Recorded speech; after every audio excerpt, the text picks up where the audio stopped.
মেদিনীপুরের রাজনীতিতে নক্ষত্র পতন, মারা গেলেন সিপিএম এর প্রাক্তন জেলা সম্পাদক অধ্যাপক দীপক সরকার। বাম দলের শোকের ছায়া।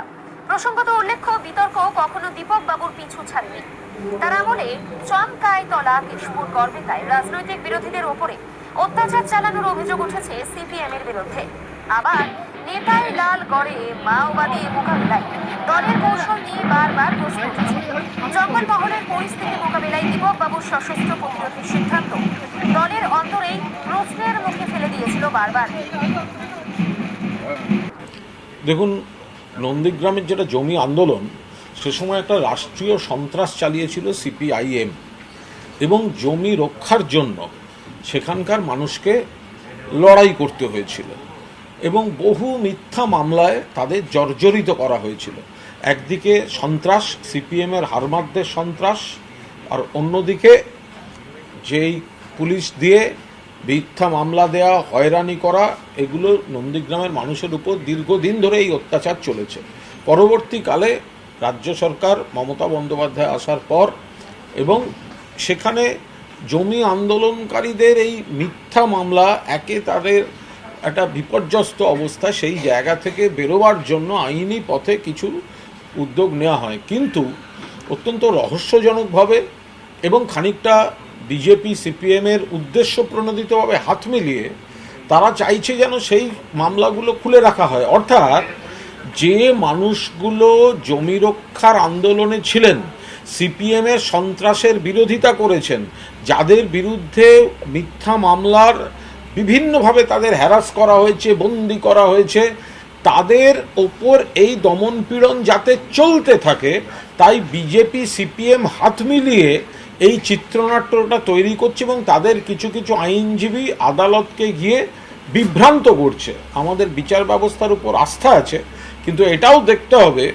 যে এই গণ আন্দোলনে যারা ছিলেন, জমি বাঁচানোর আন্দোলনে যারা ছিলেন, তাদের আবার নতুন করে যে হয়রানি, তাদের মিথ্যা মামলা দিয়ে যে ভোগান্তি করা, তো সেইগুলোর তো অবসান হওয়া উচিত। আর অন্যদিকে সিপিএম বিজেপি হাতে হাত মিলিয়ে এই যারা আন্দোলন করেছিলেন, যারা ওই এলাকায় তৃণমূল কংগ্রেস মমতা বন্দ্যোপাধ্যায়ের নেতৃত্বে আন্দোলন করেন, তাদের উপর দমনপীড়ন চালাবার একটা হাতিয়ার হিসেবে, কৌশল হিসেবে ওই মামলাগুলোকে খোলানোর জন্য এই সিপিএম বিজেপি, কারণ সিপিএমের লোকগুলোই তো বিজেপিতে গেছে, যারা খুন ধর্ষণ করেছে তারাই আজকে বিজেপি নেতাদের সঙ্গে ঘুরছে, তারা সব হাতে হাত মিলিয়ে এইসব চক্রান্ত করছে। দক্ষিণ 24 পরগনার বজবজে দুদিন আগে আমরা দেখেছি যে বোমাগুলির লড়াই দুই সিন্ডিকেটের মধ্যে। আজকে আবার অন্য প্রান্তে জীবনতলায় দেখা গেল 190 রাউন্ড কার্তুজ উদ্ধার হলো। ফলে রাজ্যের আইন শৃঙ্খলা নিয়ে তো প্রশ্ন উঠছে। কোনো প্রশ্ন ওঠেনি, আইন শৃঙ্খলা একদম ঠিকঠাক আছে। এগুলো সিপিএমের সময় ভুলে গেলেন? আরডিএক্স বোঝাই বউবাজারে রাইটার্সের পাশে, লালবাজারের পাশে বাড়ি উড়ে গিয়ে 100 জন হতাহত, ভুলে গেলেন? এখানে তো ওখানে পুলিশ আরডিএক্স উদ্ধার করতে পারে না, বাড়ি উড়ে 100 জন হতাহত হয়। আর এখানে পুলিশ খবর পেলে উদ্ধার করে, অস্ত্র উদ্ধার করে, দুষ্কৃতীকে ধরে। অনেক তফাৎ। বাম জমানায় ক্রিমিনাল ধরতে গেলে ডিসি পোর্ট বিনোদ মেহতাকে কুপিয়ে খুন করা হয়েছিল, আগুন লাগিয়ে দিয়ে টুকরো টুকরো করে কাটা হয়েছিল। বাম জমানায় ক্রিমিনালদের ধরতে গেলে ওসি তিলজলাকে প্রকাশ্য দিবালোকে খুন করা হয়েছিল।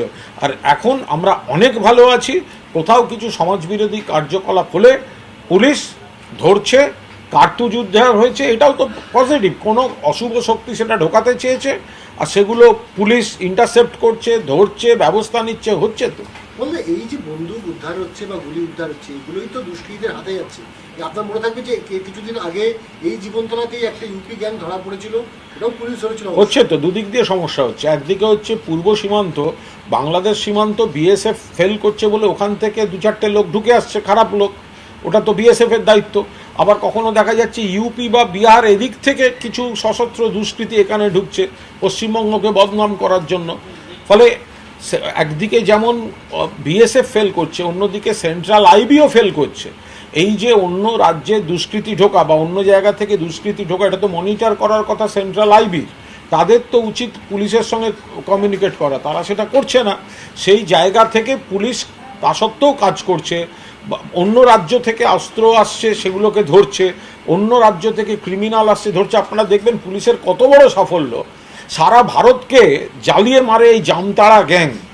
মোবাইলে আপনাদের নানা রকমভাবে ফ্রড করা, এই করা, হ্যাক করা, এইসব। আমাদের রাজ্য পুলিশ 15 দিন তল্লাশি করে প্রায় 46 জন প্রতারক, যারা এই জামতাড়া গ্যাং নিয়ে কাজ করছে, আপনার আমার মোবাইলে ঢুকে যায়, ব্যাংক অ্যাকাউন্ট হ্যাক করে, তাদেরকে অ্যারেস্ট করেছে। পুলিশ ভালো কাজ করছে কেন? বলছি, আপনি জামতারা গ্যাংয়ের কথা বললেন, আজকে মানে প্রায় 5 বছর আগেও এই যে রোমানিয়ান গ্যাং যারা এটিএম জালিয়াতিতে কাজ করছে, আজকে 2 জায়গায় লুট করেছে, মানে টাকা পয়সা এটিএম আজকে ফ্রড হচ্ছে। এর সঙ্গে মানে রাজনীতি বা সাধারণ আইন শৃঙ্খলার কোনো মানে সম্পর্ক নেই।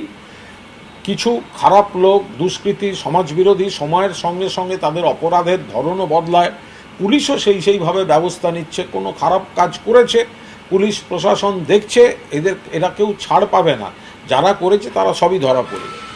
জীবনতলার এই যে গুলি উদ্ধার, সেই ঘটনায় পুলিশের তরফে যেটা জানানো যাচ্ছে যে লালবাজার সংলগ্ন যে সমস্ত বন্দুকের দোকান, সেখানে বসে সেখান থেকে এই সমস্ত বেআইনিভাবে এই গুলিগুলো, কার্তুজগুলো পাচার করা হয়েছিল গুলি পাচারকারীদের মাধ্যমে, এবং সেগুলি গোটা রাজ্য জুড়ে দুষ্কৃতীদের হাতে চলে যাচ্ছে। কি বলবেন?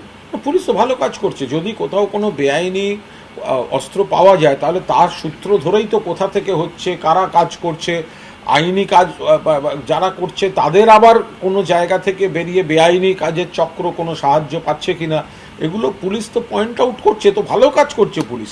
কোথাও একটা খারাপ কিছু দেখলে বা ধরলে সেটা সূত্র ধরে সেই পুরো চেনটাকে ট্র্যাক করে তো পুলিশ তো সেগুলো ধরছে, এই চক্রটা কারা আছে, কিভাবে আছে, পুলিশ ভালো কাজ করছে।